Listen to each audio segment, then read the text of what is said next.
But thanks very much for joining us. Really pleased to welcome you on behalf of the Urban Tree Festival and the Woodland Trust, the organisation I work for, where I oversee the Trust programme of work on urban trees.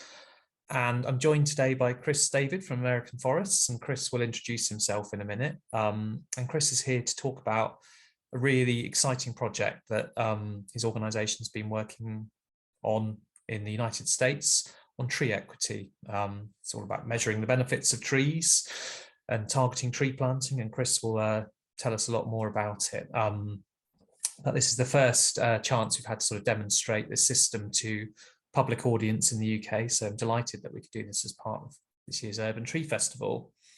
So just a bit of housekeeping, we'll be recording this, and I think you can just ask questions as we go, and I'll keep an eye on the chat and the Q&A, and we should have a bit of time at the end to answer any questions. So do pop them in the chat or the Q&A. And yes, I think we can start. So Chris, I'm going to pass over to you. Thank you. Thanks, Adam, and hi, everyone. So I'm going to start sharing my screen real quick.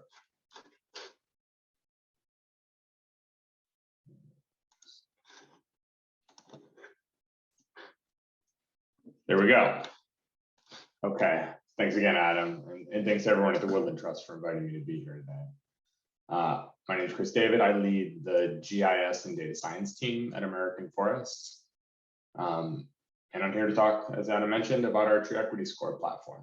It was developed for the US, but along with Adam and Sarah Shorley at the Woodland Trust, along with folks from the Center for Sustainable Healthcare, we've been exploring the possibility of bringing it to the UK, and we're really excited about that.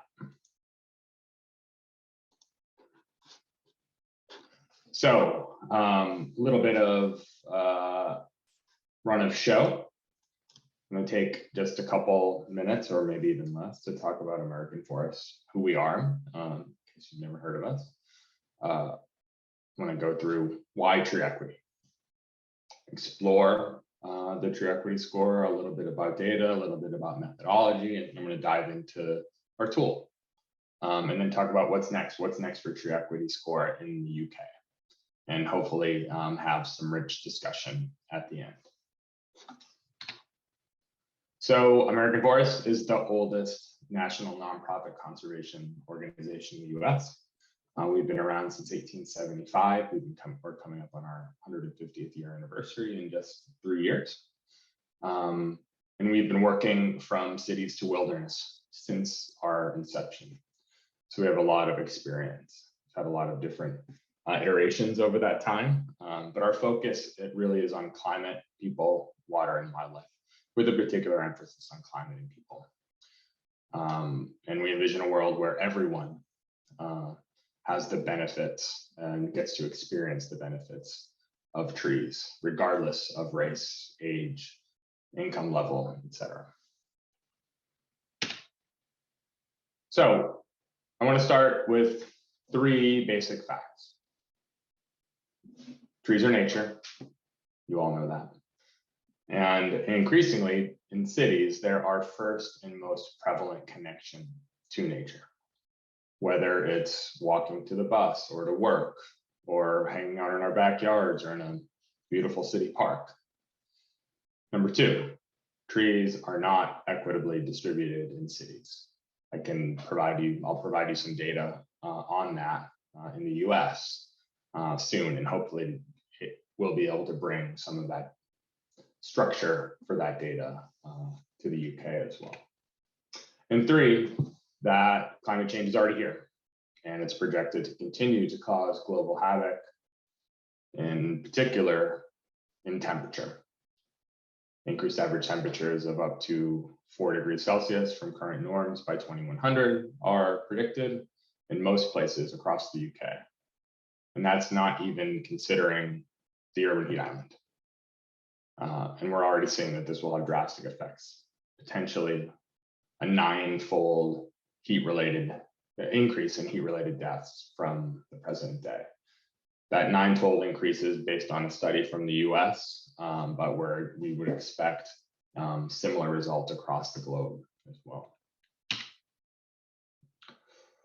And trees are on the front lines of that fight, providing offense and defense in the face of climate change, reducing temperatures, sequestering carbon, filtering multiple air pollutants, even reducing energy costs. Increasing tree cover will mitigate those impacts on existing conditions like respiratory conditions or cardiovascular disease like asthma and heart disease. And that's critical in cities. And there's more and more research indicating the measurable mental health benefits of trees and nature. Reduce stress, enhance social skills, better overall health and well-being. Just trees are like a wonder drug. And less trees in cities, as we already mentioned, means higher temperatures. You can just drag your eyes with me from left to right across your screen. Less trees in cities mean higher temperatures. That's the first two maps that you see on left and right, but green and red. The greener areas are more trees, the redder areas are more temperature. As you can see, they're inverses. Not surprising, we know that. We expect the urban heat island to multiply the impact of climate change in cities. Again, you see that here. And often those less treed places are in communities of color and low-income communities. Those are the next two maps. Again, also essentially inverses of that first map. And as human beings, we know that's wrong. Everyone deserves the right to experience these benefits from trees. So I mentioned I was going to give you a little bit of data. So aggregated in the US, there are on average 66% more trees in the wealthiest areas of cities and 33% more in the whiter areas of cities. Those are pretty staggering differences just based on income and race. So that's why we created the Tree Equity Score. It highlights inequitable access to trees neighborhood by neighborhood, measuring how well those neighborhoods or the municipality as a whole provides benefits of urban trees to populations that are particularly susceptible to extreme heat and other conditions. So not just low-income communities and populations of color. We'll get into that, what that is. As I mentioned, we do this neighborhood by neighborhood. In the UK, just for context, we're thinking right now that we would use the super output areas or lower super output areas as our sort of base unit for measuring. So how do we measure? So this is the basic formula for Tree Equity Score. Tree canopy need times priority. So that tree canopy need is measured by subtracting a tree canopy goal, which I'll show you in just the next slide, and subtracting what's currently there. So the goal is based on sort of a generalized ecoregion. So in the US, we broke it down into 3 general ecoregions: forested, grassland, and desert. And if you're in one of those ecoregions, if your neighborhood is in one of those ecoregions, that's your baseline target. So 40%, 20%, or 15%. And then we adjust that target based on population density. The idea there is that the more people there are in a place, while you need trees, maybe even more, there's just not as much space. So we want to make sure that we're ambitious, but also reasonable. We want our goals to be achievable. So the higher the density, the less space for trees. So in this case, if you're in the highest density range, about 8,000 people per square kilometer, we cut it in half. So your goal would be 20%. Similarly, if you're in a very low density area, we would kick it up a little bit, thinking there's more space for trees. So from 40%, we would go to multiply by 1.2, so we would get to a 48% goal. Then we subtract whatever that goal is, whether it's 48% in a low density forested area or 7.5% in a high density desert city. We would take that goal and we would subtract the aggregate high resolution tree canopy cover for that neighborhood. So we have a variety of sources that we use in the US. These are a few of them. And we're continuously trying to identify more and better sources for this data. And we actually are, I know Adam's been talking to folks in the UK about this and doing some work themselves. But also we're doing the same, trying to find the best data source to be able to summarize what tree canopy looks like in the most accurate way on a neighborhood to neighborhood basis. So we subtract that measure of existing canopy from the goal. That gets you our measure of need. We never go into the negatives. So if you have as much or more tree canopy cover than your goal, then it's a 0 and you end up with a tree equity score of 100. So that meant once you have that measure of need, you multiply it by the priority index. And these are the measures that we include in the priority index. We have 6 aggregate measures: income, which we've talked about, race, which we've talked about, employment, so we look at the unemployment rate, age, so we look at the number of seniors and children as it relates to the working age population. In the US, we set that at between 18 and 65 as the working age population. So that ratio is called the dependency ratio. Health, and our Centers for Disease Control has a really good data set that estimates the prevalence of a variety of different health conditions at a neighborhood by neighborhood basis as well. So we look at asthma, heart disease, mental health, and physical health, and create a sort of aggregate composite measure of health as well. And then we also top it off with surface temperature, because we know that's one of the biggest drivers of climate-related health impacts in cities. So that's the method. That's the way we calculate it. We intentionally kept it fairly straightforward, so that it can be applied anywhere and can use readily available data. So that's the score. We normalize everything municipality to municipality from 0 to 100. So the lower the score, the greater your priority is for planting. A score of 100 means that a neighborhood has met its tree planting goals. So no matter what your priority index is, once you reach that target, once you reach that goal that has been set for you, you've achieved tree equity in the structure of the score. So what is it used for?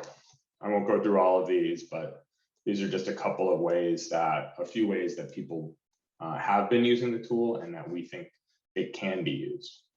You can use it to ask questions, explore, figure out see what's going on in your neighborhood. How does your neighborhood compare to other neighborhoods?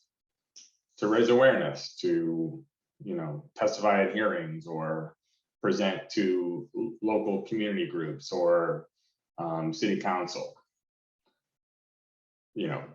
Make the case.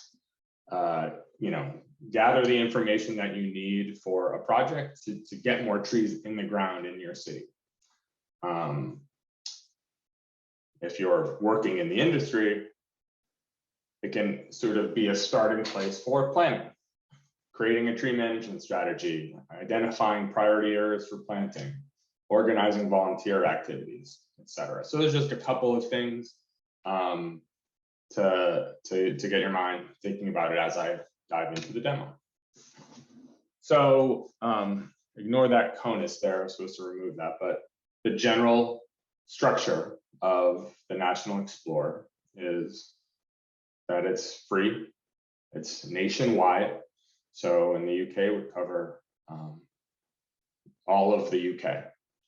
We have neighborhood level summary data. Again, I mentioned super output areas or lower super output areas would have a score for each one of those. We'd have summarized high resolution canopy at that neighborhood level. It allows you to explore different planting scenarios, see regional benefit estimation based on iTree, and create and view city reports and summaries. So I'm going to dive into the demo. Just give me 1 second while I bring it up.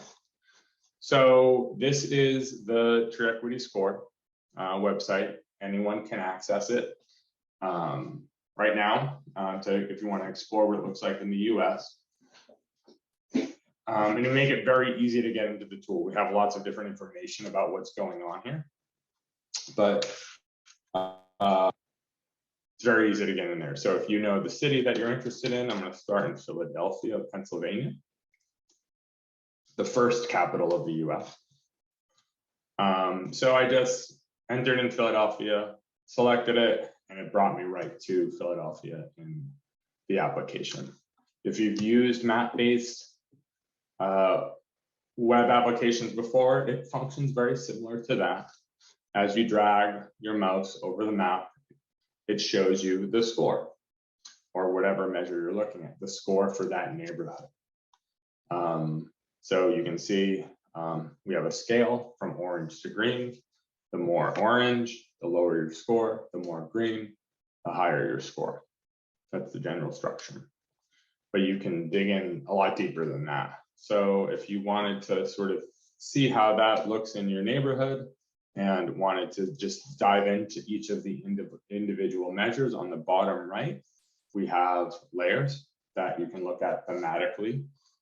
If you wanted to look at the tree canopy cover in the city, the same thing happens. If you select that, you're able to drag your mouse across the map and see the percent canopy in that area. You know what? I just realized this as I was going. I'm just going to make this a little bit bigger for people. That might be helpful. Sorry about that. So if you want to look at any of the priority measures, you can do the same thing. And that's what you see. You'll see the percent people in poverty in all of the individual neighborhoods. I'm going to go back to Tree Equity Score for now. You can also filter the data. So if you wanted to look at all of the neighborhoods that have a Tree Equity Score below 80, or just look at them, you'd be able to drag your slider and it'll filter out all of the data that has Tree Equity Scores above 80. You can combine filters. So if you wanted to look at those scores below 80, but also that have the highest number of people in poverty, so 80 or more, say, that filters it down even more. And you can continue to filter until you get to the set of neighborhoods that you're most interested in.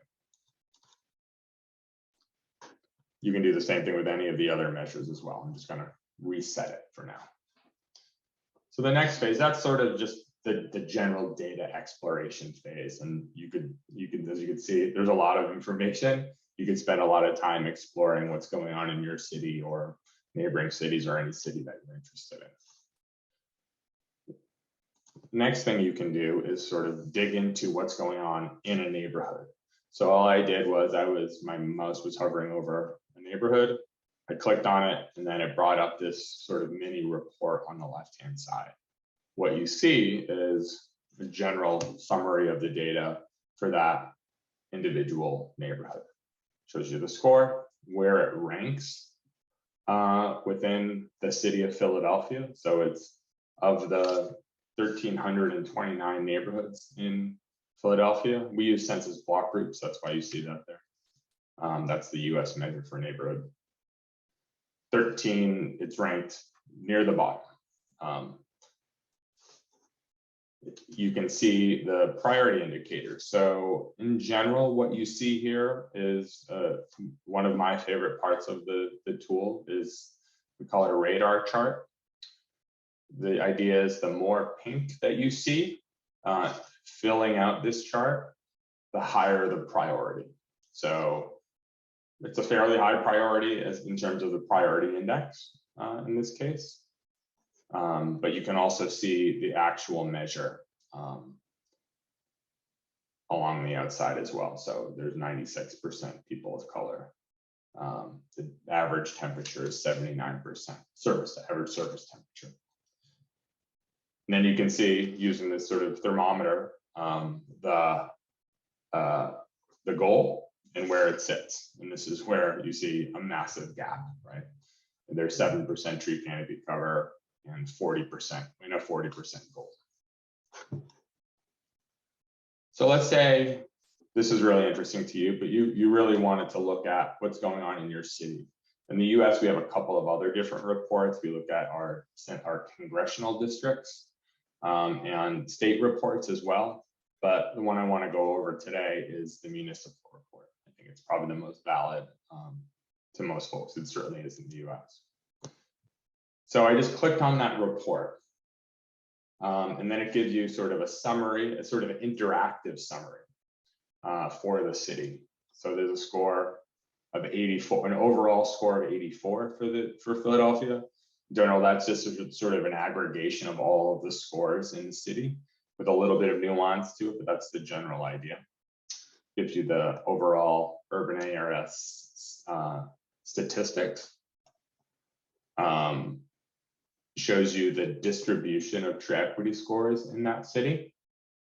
So you can, and as you mouse over each block, you can see the number of neighborhoods that fall within that range.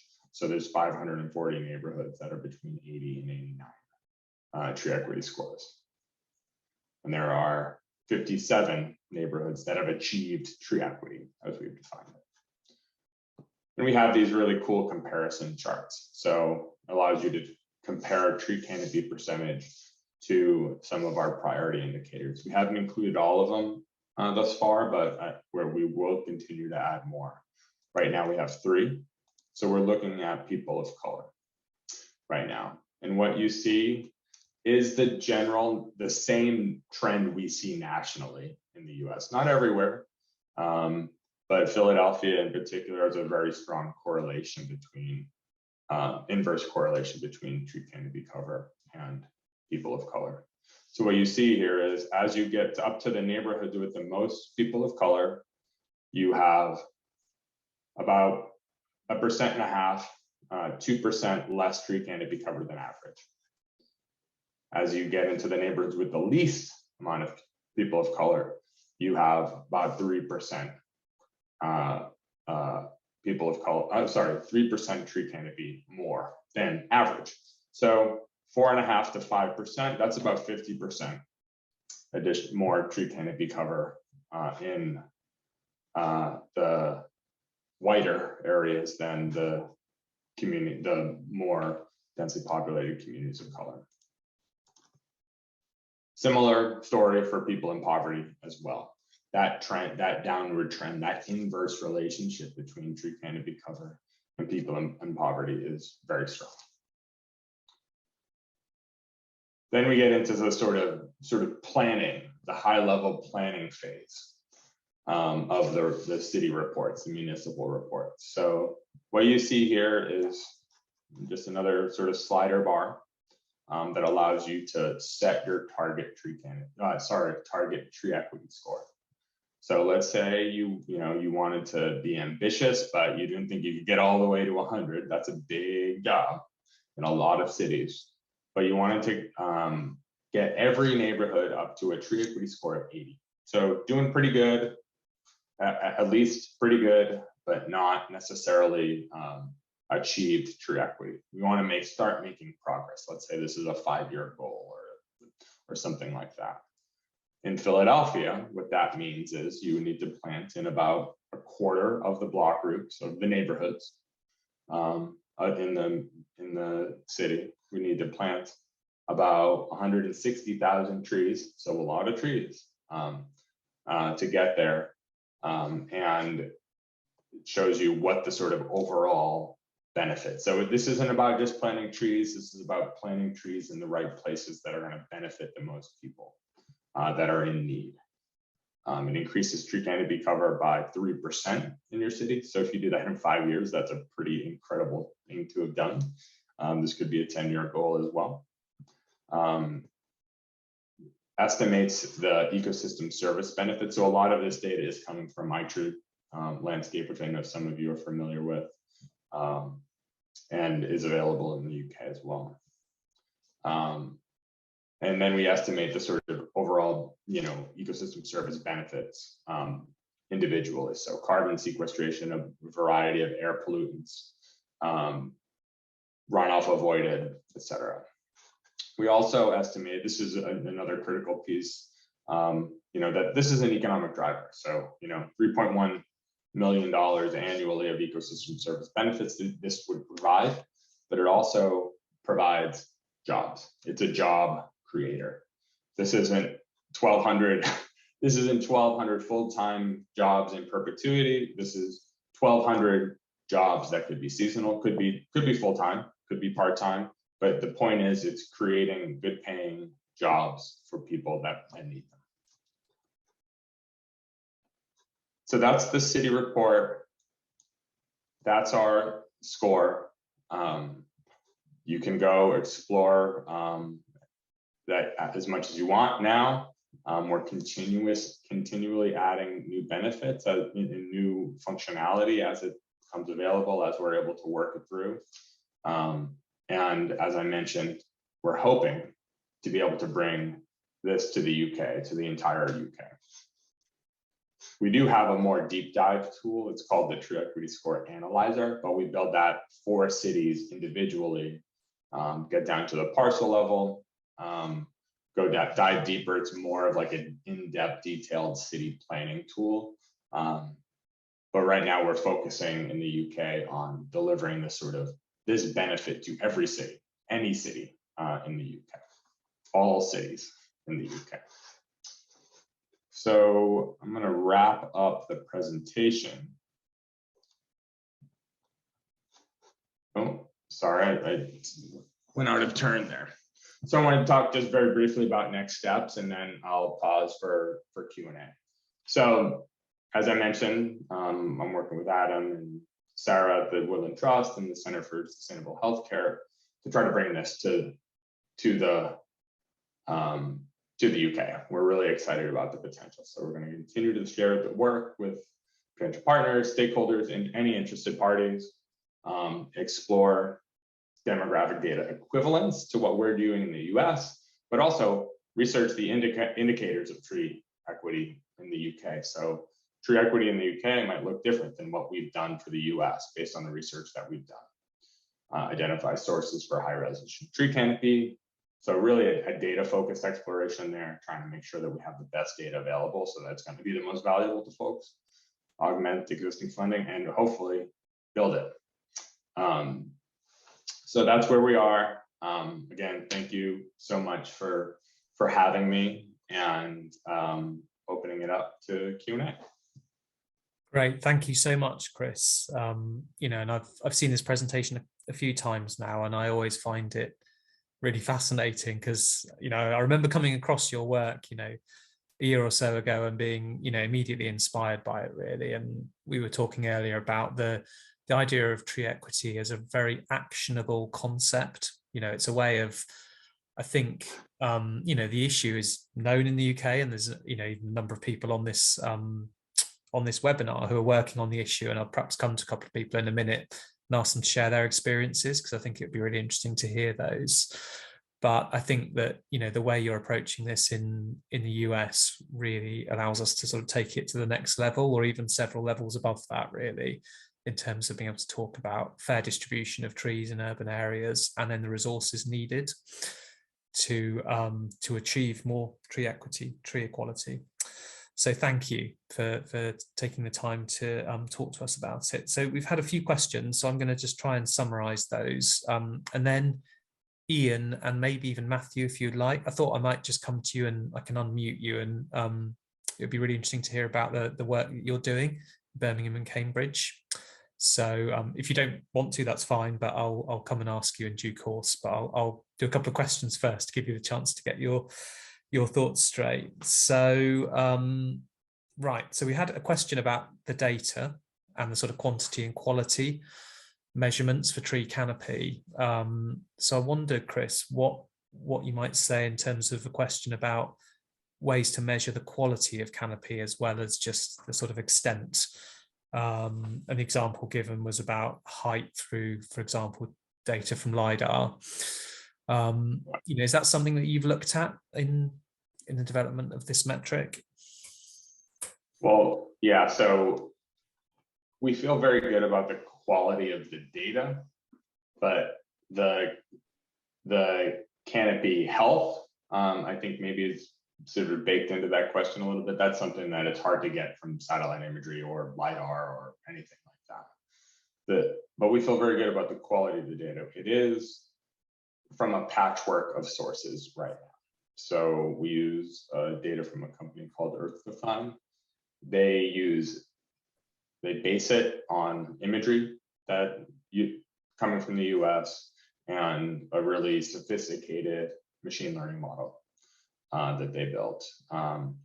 There's been lots of sort of tests around the country, and in general, they feel confident that they have about 95% accuracy. What we are not sharing, what is not shared in that is anything related to height. LiDAR gives you that, but what we're trying to start with sort of a baseline measure. How many trees, or what's the cover of tree?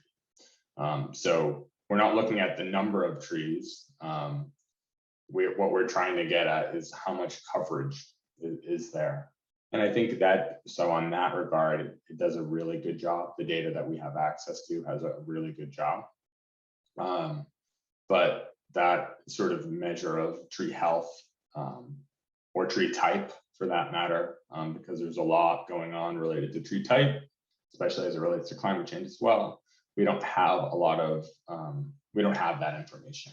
I think that's more of a sort of next phase of work for cities to do, whether it's an inventory or to do fly LiDAR and get more detailed metrics out of it. We do have, as I mentioned, some data, LiDAR-based data baked in to the tool, and the Earth-Define data uses LiDAR-based canopy as training, but it's not, the sort of different metrics and measures that you can get from a LiDAR flight aren't really included in the data we have.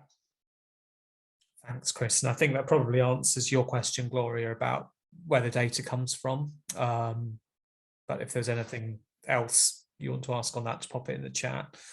And then there was a question about the funding, Chris. So yeah, how this is kind of covered, and does, how do you actually support I suppose the delivery of tree equity through the kind of planting and maintenance of trees?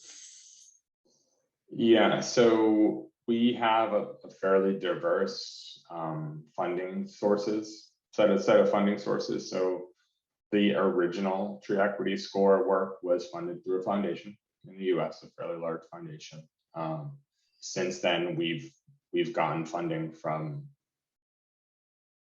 7 or 8 different foundations. We've had lots of interest from corporations, private corporations that want to do this work or want to be a part of this work.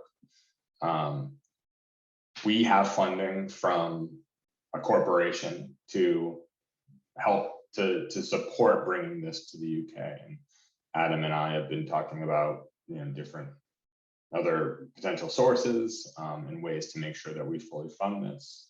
But there's so much interest from corporations, private funders, corporations and foundations, as well as just individuals that want to give to support this, that it's really becoming a movement. So it is diverse funding. We feel very good about, continuing funding, but I think the key to your question, Laura, is around, it's all great. It's great to have technology and have tools, but how do you actually get these trees in the ground, right? So that's a big part of our work. So the way we have lots of partnership cities in the US where we do, medium to small size scale planting. It is expensive, as you all know, to plant urban trees. And we're trying to change that, make these sort of bigger, more impactful events where we plant. And our private funders are getting behind that. Again, our planting, we try to include it anytime. I mentioned our tree equity score analyzer. Anytime we have a tree equity score analyzer, we try to sort of prove the model with planting and incorporate a sort of a capstone planting as a part of that work, where the tree equity score analyzer, just like you would be able to do with the tree equity score explorer, you're just actually able to get down to what's the block in the neighborhood where you want to plant street trees, for example. You still like looking at the highest priority areas and doing plantings in those places. So this is sort of a long-winded way of saying, yes, in the places where we're doing a deep dive, it covers planting, but we haven't sort of worked out sort of the national, at least in the US in this case, or we could also do something like this in the UK, the sort of national model for applying this work to actually getting trees in the ground, if that makes sense. We're sharing, this is how you could do it. This is how you, as a local organization, could use tree equity score to raise funds to get trees in the ground. But we don't have that sort of national model yet, which we really want to be able to do, because the data is great. In the US, for us, we've estimated we need about 520 million more trees to get to achieve tree equity. And we've tree equity to us means a score of 100. So for every neighborhood to get to a score of 100, 522 million more trees. That's a massive undertaking, but a massive undertaking that we think and know is imperative. Sorry. Thanks, Chris. And certainly for us in the UK, there's a pretty big question there about what the state delivers and what the third sector delivers in terms of, getting trees planted in urban areas. And in most places, it's a combination of efforts, but there's certainly some big questions about the amount of funding that's required in terms of local and national government support for this kind of thing. So I just thought it might be good to hear, there's a couple of people, so Ian and Matthew, thank you both for sort of popping your comments in. So I'm going to come to you in turn, if that's okay. First Ian, then Matthew, just to hear about the work you're doing. And, if you have any reflections on this, then I think it'd be great to hear them. So I can unmute you. So I'm going to come firstly to you, Ian, if that's okay, and just unmute you, and then you'll be able to just tell us a bit about the work you've been doing in Birmingham. Hang on one sec while I find you in the list. There we go. Okay, Ian, welcome. Hi, can you hear me, Adam? Yeah? Yeah, I can. Yeah, loud and clear. That's brilliant, mate. Thank you very much for the invitation to address that point. And thanks, and both of you, especially to Chris, for a great presentation again. Similar to yourself, I've heard this a few times, and we were inspired by this best part of a year ago now on an SMA webinar that they presented on. So we were already quite a long way down this route. We have taken slightly different direction. Not everything works quite as well in the UK as it does in the US. The colour part is difficult for us. We don't have the history of redlining and other bits and problems that you had over in the US. So we don't tend to use that as a definition, but the first stumbling block we came to was canopy cover, canopy density. I would strongly recommend that if anybody's thinking about doing this, that they do this in conjunction with an iTree study as well, and then define how they're going to measure the canopy. Birmingham's lucky in as much as we already exceed the government's recommended 20% canopy cover across the city. But of course, that isn't uniform. So we've worked on LSOAs ourselves, and we have red wards, those areas, those wards and LSOA areas that are not achieving what we would like to, with indices of multiple deprivation, which is how we collect the data in this country. So we've applied those, we've applied all the other metrics that AMP4 have, and we've also got flooding and a few other bits and bobs in there as well. And then we came to the point, right, what's our canopy target for each of the wards? And then you go, well, it can't be 20% because we can't plant that many trees in this ward because it's mostly factories, it's mostly railways, it's a lake. And then we realized we were measuring the canopy incorrectly. So you can't have 20% canopy where you can't plant 20% canopy. It's an unachievable target. And so our urban forestry master plan recognized that we needed to be cleverer about canopy measurements.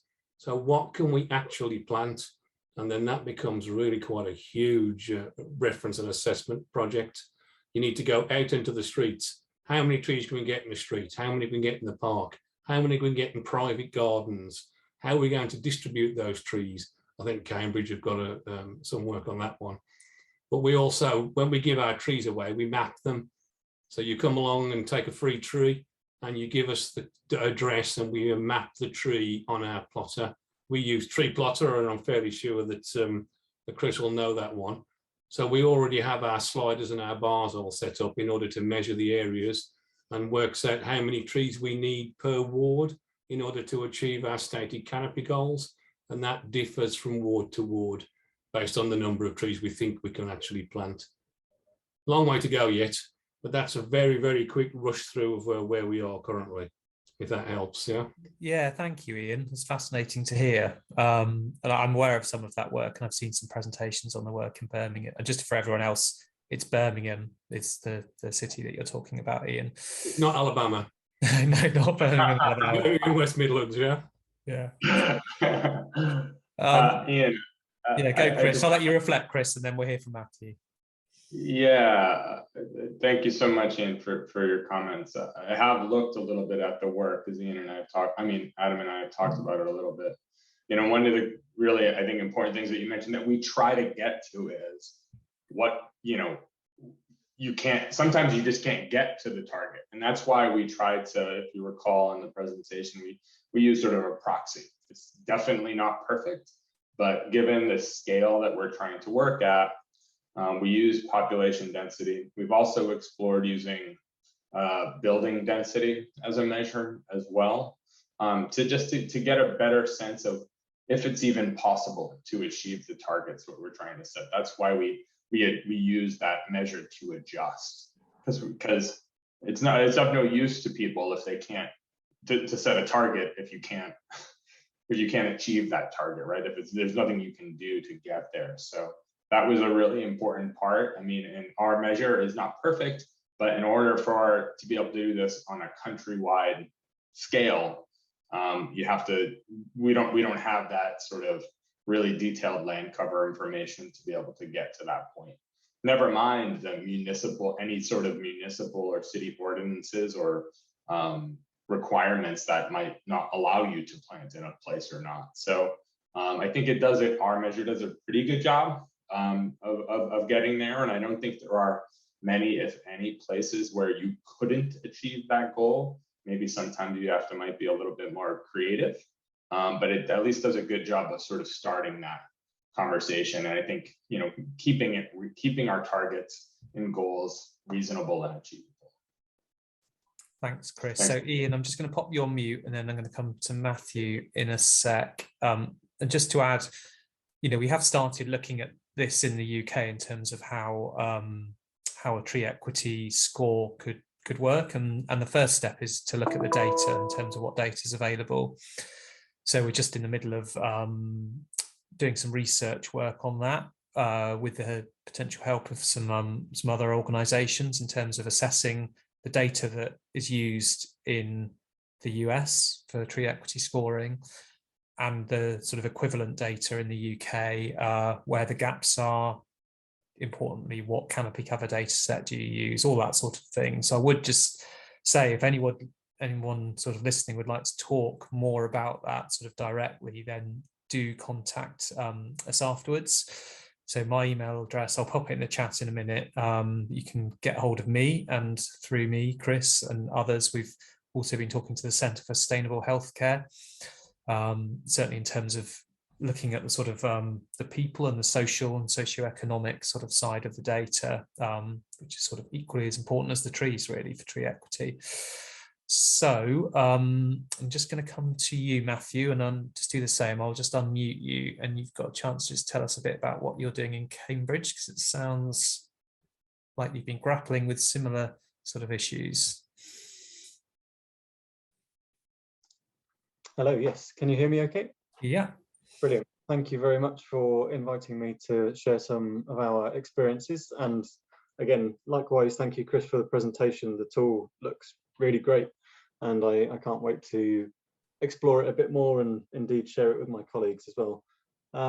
So in Cambridge, we hold the rather unenviable title of the most unequal city in the UK based on various metrics. And indeed, tree cover is reflective of that as well. So in our most affluent ward, a ward called Newnham, we have the highest tree canopy cover of about 23–24%. And in some of the most deprived wards in the city, unsurprisingly, that's where we also find the lowest tree canopy cover. And so one of our initiatives through our Cambridge Canopy project, which is our urban forestry initiative, is to try and obviously address that. And we have a long-standing tree giveaway program that's been running for 20+ years now. The council gives away free trees to residents to celebrate the birth of their babies.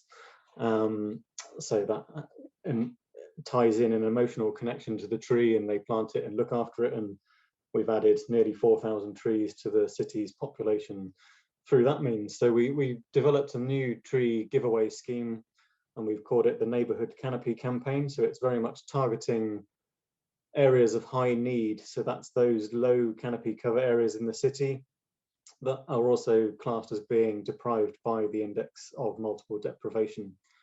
And so typically we're going, and a tool like the one that you've just presented on would be really helpful for informing this going forwards, because at the moment we roughly know where the deprived areas are, and we're using the index of multiple deprivation, but it's left very much to then trying to define a discrete estate or kind of geographically sensible and practical area whereby we could run a giveaway scheme. So we are defining an area of about 400–500 houses or properties that have indeed a garden or some opportunity for planting a tree. We are making contact with all of those residents in the area and inviting them to apply for a free tree from the council. And we've been focusing on fruiting trees, so also tying in with that food provisioning element that trees can give us, and also ones that are good for pollinators and biodiversity generally. So it's ticking a few other boxes as well. So we've done 2 of these schemes so far. So the residents in the target areas can register and apply for a tree, and then we obviously procure them, and then we've actually been delivering them door to door because of the COVID restrictions. We would have previously done like a come and meet us and pick your tree up kind of approach, but that hasn't been such a good idea in the past few years, understandably. Yeah, so that's worked reasonably well. We would have liked to have seen higher uptake. As I say, in both of those first 2 areas, we're hoping to give away about 500 trees, but actually only sort of up to about 100 people have applied through each round.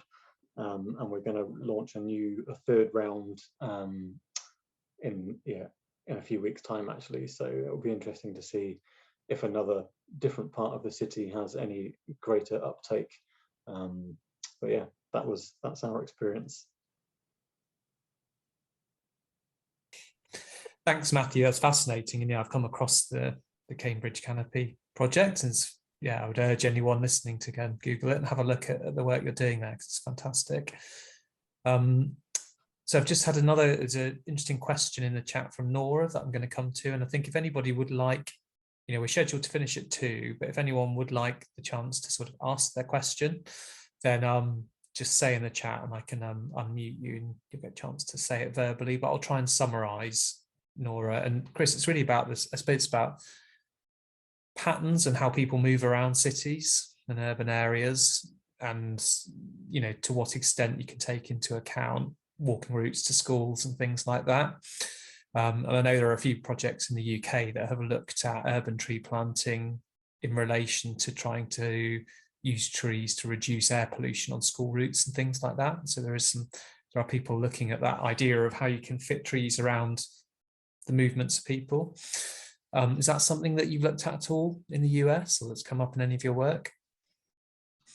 We have, not necessarily in the score, in our deep dive tools, the analyzer, we call it Tessa. We do highlight and prioritize, or allow the ability to prioritize schools and nearby areas to schools for planting in especially in low tree equity score areas. I have done in, not even at American Forest in previous roles, we consider that sort of safe routes to schools, and part of being safe is having tree canopy cover, having shade along your route to school. So we have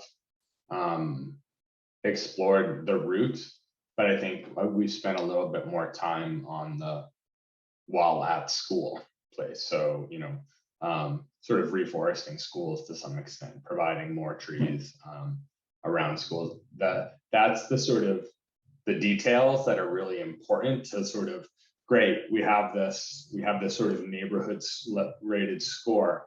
Now, where do we put these trees? Where is it most important to put those trees? So that's where we try to get a little bit closer to it in our Tessa work.